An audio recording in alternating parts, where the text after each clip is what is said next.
నమస్తే, నేను సిరి.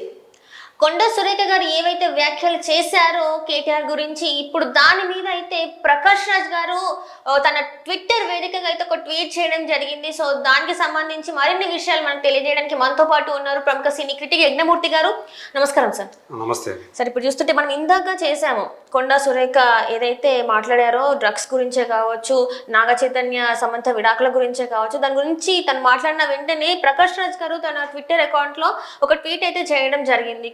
సో ఇక్కడ చూసినట్టయితే ఏంటి సిగ్గులేని రాజకీయాలు, సినిమాలలో నటించే ఆడవాళ్ళంటే చిన్న చూప అంటే ఎలా తీసుకోవాలి సార్ ఇది? ఇప్పుడు సో ఆమె ఏదైతే ఎలిగేషన్స్ చేశారో కేటీఆర్ మీద కొండా సురేఖ గారు, సో దాని మీద అంటే ఆయన చాలా ఆడవాళ్ళం టార్గెట్ చేసి, సో ఆయన వల్ల కొంతమంది హీరోయిన్లు అర్ధంతరంగా కెరీర్ని ఆపుకొని వెళ్ళిపోయారు, కొంతమంది పెళ్ళిళ్ళు చేసుకున్నారు.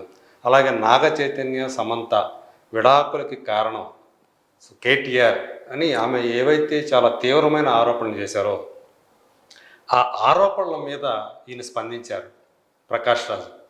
సో ఏంటి సిగ్గులేని రాజకీయాలు అంటే మా సినిమా ఆడవాళ్ళంటే మీకు అంత చులకన అని చెప్పి, అంటే మా వాళ్ళు అలాంటి వాళ్ళు కాదు, మా సినిమాల్లో పనిచేసే ఆడవాళ్ళు మా హీరోయిన్ అలాంటి వాళ్ళు కాదు, కేటీఆర్ గురించి మీరు ఏదైతే చేశారో మీరు మీ రాజకీయాలు చూసుకోండి, అందులోకి మా సినిమా వాళ్ళని మా హీరోయిన్ని ఎందుకు లాగుతున్నారు అని ఆయన ఆక్షేపిస్తున్నాడు. కొండా సురేఖ గారు ఏవైతే ఆరోపణలు చేశారో దాటి మీద ఆయన విరుచుకుపడ్డాడని చెప్పాలి. అంటే కొండా సురేఖ గారు మీరు ఇలా మాట్లాడాల్సింది కాదు, మీరు కావాలంటే మీ రాజకీయాలు వేరే చేసుకోండి, ఒకరి మీద ఒకరు ఏమైనా దుమ్మెత్తి పోసుకోండి, ఏమైనా చేసుకోండి, మా సినిమా వాళ్ళని మాత్రం మీ రాజకీయాల్లోకి లాగద్దు, మేమంతా మీకు అంత చులకనగా కనిపిస్తున్నామా అంటే ఇది మొదటి నుంచి ఉంది, అది వేరే విషయం. అంటే ప్రతిదానికి సినిమా వాళ్ళు రాజకీయ నాయకులకి సాఫ్ట్ టార్గెట్గా మారటం అనేది చాలా చోట్ల చాలా సందర్భాల్లో మనం చూస్తూ వచ్చాం. కానీ ఇక్కడ కొండా సురేఖ గారు ఒక బాధితురాలు ఇక్కడ. సో ఇటీవల జరిగినటువంటి ఒక కార్యక్రమంలో ఆమెకు ఒక బీజేపీ నాయకుడైనటువంటి మెదక్ ఎంపీ అయినటువంటి రఘునందన్ రావు ఒక నూలు దండ వేశారు. సో దాన్ని విపరీతంగా ట్రోల్ చేశారు, చాలా వాళ్ళిద్దరి మధ్య లింకులు పెట్టి చాలా జుగుప్సాకరమైనటువంటి లాంగ్వేజ్ వాడుతూ సోషల్ మీడియాలో చాలా అసభ్యకరంగా పోస్టులు పెడుతూ వచ్చారు. దీని మీద ఆమె చాలా ఆవేదన వ్యక్తం చేశారు. ఈవెన్ రఘునందన్ రావు గారు ఎవరైతే అలాంటి అభ్యంతరకరమైనటువంటి నీచమైనటువంటి పోస్టులు పెట్టారో వాళ్ళని ఒక లాయర్గా నేను దీన్ని ఎదుర్కొంటాను, సో వాళ్ళని కోర్టుకి ఇడుస్తా అని చెప్పి ఆయన చెప్తున్నారు. ఓకే, కానీ ఈ లోపల ఆమెకి జరగాల్సినటువంటి డ్యామేజ్ చాలా జరిగిపోయింది. సో అంత నీచంగా ఎలా ఒక స్త్రీ గురించి మాట్లాడతారు అసలు అనేది. సో ఇక్కడ అంటే ఇదంతా కూడా బీఆర్ఎస్ కొంతమంది కావాలని చేస్తున్నారు, ఇదే పనిగా ట్రోలింగే పనిగా పెట్టుకొని కొంతమంది చేస్తున్నారు అనే ఆరోపణలు అయితే ఉన్నాయి. సో సురేఖ గారు ఇప్పుడు దాన్ని ఏదైతే కేటీఆర్ గారి మీద ఆమె బహిరంగ రహస్యం అని చెప్పారు కదా, ఇది ప్రలోభాలు పెట్టో ఇంకో రకంగానో వాళ్ళు ఏ రంగంలోనో ఉన్నాయండి. సో ప్రలోభాలకు గురయ్యే వాళ్ళు కొందరు ఉంటారు, బ్లాక్మెయిల్కి భయపడి చేసేవాళ్ళు కొంతమంది ఉంటారు. సో ఇందులో ఫోన్ ట్యాపింగ్ వ్యవహారం కూడా ఉంది అంతర్గతంగా అంటే అది ఏదో ఇది కాదు, నిజంగా చెప్పాలంటే అది పెద్ద ఇష్యూ అది. సో ఆ ఫోన్ ట్యాపింగ్ వ్యవహారాల వల్లే చాలామంది సినిమా వాళ్ళని వీళ్ళు ఇబ్బంది పెట్టారు అనేది ఒక అంతర్గతంగా మాటల్లో దొర్లుతూ వస్తున్నటువంటి విషయం. అది నిజమా కాదో ఎవరికి తెలియదు, ఆధారాలు కూడా ఉన్నాయో లేదో తెలియదు. ఇదే విషయాన్ని ప్రస్తావించారు. సో నాగ చైతన్య సమంత విడాకులకి కేటీఆర్ ఎలా కారణమయ్యారు ఏంటి, ఇవన్నీ కూడా మనకు తెలియదని అనుకుందాం. ఆమె ఏ ఆధారంతో అవి అన్నారు అనేది కూడా ఆమె చెప్పగలగాలి నిజానికి. సో ఇప్పుడు ఆమె కొన్ని ప్రశ్నలు లేవుతుంది, అతను ఎలా కారణమయ్యాడు, ఎందుకు కారణమయ్యాడు, ఇదంతా కూడా. సో దీంట్లో ఏమైనా ఫోన్ ట్యాపింగ్ వ్యవహారాలు ఏమైనా ఉన్నాయా, సో ఎందుకు వాళ్ళిద్దరు విడిపోయారు? అంటే గతంలో కూడా వాళ్ళు విడిపోయినప్పుడు ఇదే మాటలు అంటే ఫోన్ ట్యాపింగ్ వ్యవహారం ఎప్పుడైతే వచ్చిందో అప్పటి నుంచి కూడా కొంతమంది హీరోయిన్ల పేర్లు పెట్టి వీళ్ళందుకే ఇండస్ట్రీని వదిలిపెట్టి వెళ్ళారు, వీళ్ళందుకే విడాకులు తీసుకున్నారు, వీళ్ళందుకే ప్రతిదీ కూడా వెనకాల రాజకీయ నాయకులు ఉన్నారు, దాని వల్లనే వాళ్ళ లైఫ్ డిస్టర్బ్ అయింది, దాని వల్లనే ఇదంతా జరిగిందని చెప్పేసి కొంతమంది ఆ వార్తని తెర మీదకి తీసుకురావడం వల్ల ఇప్పుడు అంటే వాళ్ళు తీసుకొచ్చారు బాగానే ఉంది, కానీ ఇక్కడ లైఫ్ పాడైపోయి మాత్రం సినిమా వల్లే అని అనుకోవచ్చు కదా సార్. అంటే వాళ్ళ కెరీర్ ఎఫెక్ట్ అయిపోయింది. సో ఇప్పుడు ఎవరిని కూడా రాజకీయ నాయకులను, అది కూడా అధికారంలో ఉన్న వాళ్ళని ఎదిరించి ఎవరు ఏమీ చేయలేని పరిస్థితి. N convention కూల్చేశారు. నాగార్జున గారు ఏం చేయగలిగారు? ఏం చేయలేరు. ఇప్పుడు హైడ్రా కూల్చివేతలు చాలా జరుగుతున్నాయి. అవును సార్. సో యాక్చువల్గా కాంగ్రెస్ ప్రభుత్వం అధికారంలో ఉన్నప్పుడే మూసి దాని ప్రాంతంలో వాళ్ళకి ఇల్లు కట్టుకునే అవకాశాలు ఇచ్చారు. అవును సార్. ఆ పార్టీకి సంబంధించిన వాళ్ళు. ఇప్పుడు అదే వీళ్ళే కూలగొడుతున్నారు.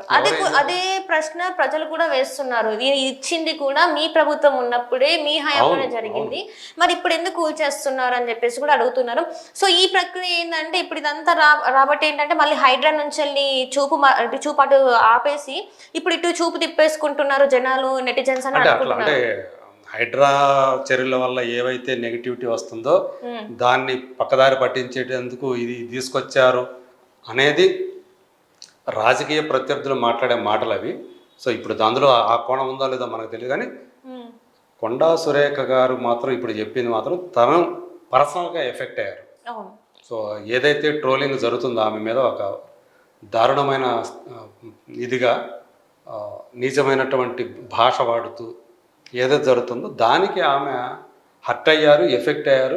అందు గురించి దీని వెనక అంటే ఒక హరీష్ రావు గారు తప్ప ఇంకెవరు మాట్లాడారు. కేటీఆర్ చాలా మౌనంగా ఉన్నాడు. సో దీని వెనక కేటీఆర్ ఉండే అవకాశం ఉందనే ఉద్దేశంతో ఆమె కేటీఆర్కి సంబంధించినటువంటి విషయాన్ని ఇప్పుడు ప్రస్తావన తీసుకొచ్చారు. సో దాన్ని ఆమె ఏదైతే చెప్పారో తట్టుకోలేకపోయారు ప్రకాష్ రాజ్ గారు.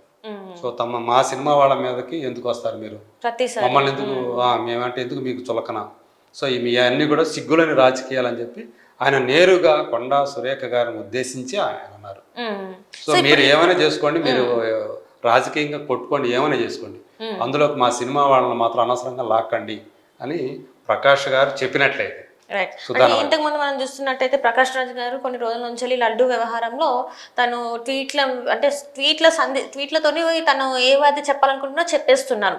అండ్ ఇదే తరుణంలో ఇప్పుడు చూస్తే ఇది తెర మీదకి వచ్చింది. అంటే దీని ప్రకారం చూస్తుంటే మరి ప్రకాష్ రాజ్ గారికి రాజకీయాల్లోకి రావాలన్న ఆశతోని అంటే ఏదైనా ఉద్దేశం ఉండి ఇలాంటి వాటికి తొందరగా స్పందిస్తున్నారు అనుకోవాలా, ఎలా అనుకోవాలి? ఆయన రాజకీయంగా రావాలని కదా, ఆయన రాజకీయ ఎప్పుడు కూడా రాజకీయాలు ఉన్నట్టు లెక్క. ఆయన పలానా పార్టీకి అని ఇది కాకపోయినా బట్టి కూడా రాజకీయంగా చైతన్యంగానే ఉంటారు ఆయన ఎప్పటికప్పుడు.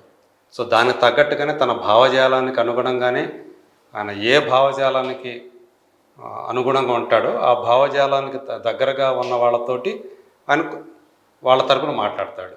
దానికి వ్యతిరేకంగా ఉండే వాళ్ళకి ఆయన ఆ వ్యతిరేకంగానే మాట్లాడతాడు.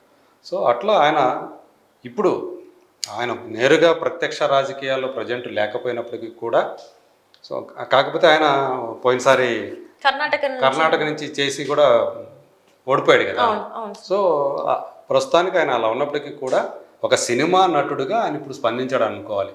సినిమా పరిశ్రమ వ్యక్తిగా మా సినిమా వాళ్ళని ఎందుకు ఇచ్చేస్తున్నారు, బట్ ఆయన కొండా సురేఖ అనుభవించినటువంటి ఇప్పుడు ఏదైతే ఒక అనుభవిస్తున్నటువంటి ట్రామా ఏదైతే ఉందో అది ఆయన పరిగణలోకి తీసుకుని ఉంటే బాగుండేది. సో అందుగురించి అంటే ఆమె కేటీఆర్ యొక్క ఆయన గురించినటువంటి ఏదైతే ప్రచారంలో ఉందో అంతర్గతంగా దాన్ని ఆమె బయటకు తీసుకొచ్చారు. దాన్ని ఎలా అంటే ఒక విక్టిమ్, ఇక్కడ నాకు తెలిసి ఒక విక్టిమ్గా ఆమె మరికొంతమంది విక్టిమ్స్ని కేటీఆర్ వల్ల ఎవరైతే విక్టిమ్స్ అయ్యారో వాళ్ళ గురించి ఆమె వాళ్ళ తరఫున మాట్లాడింది అని అనుకోవచ్చు. కానీ ప్రకాష్ రాజ్ గారు మాత్రం అలా అనుకోలేదు. కానీ ఇక్కడ చాలా మంది ఇప్పుడు ఏదైతే కొండా సురేఖ గారు అన్నారో మళ్ళీ వాళ్ళ పేర్లు తెర మీదకి రావడం, ఇప్పుడు దీంతో ఇంకా ఇది ఎంత దూరం వెళ్తుంది అనేది ఇంకా మరి ఈ ట్వీట్లతో ఆగిపోతుందో లేకపోతే దీని మీద ఇంకెవరన్నా మళ్ళీ ఎందులో హ్యాండ్ వేసి మరి ఇంకా దాన్ని పెద్ద చేస్తారా ఏంటనేది మరి ఇంకా కొన్ని రోజులలో మనకు తెలుస్తుంది sir. So thank you so much.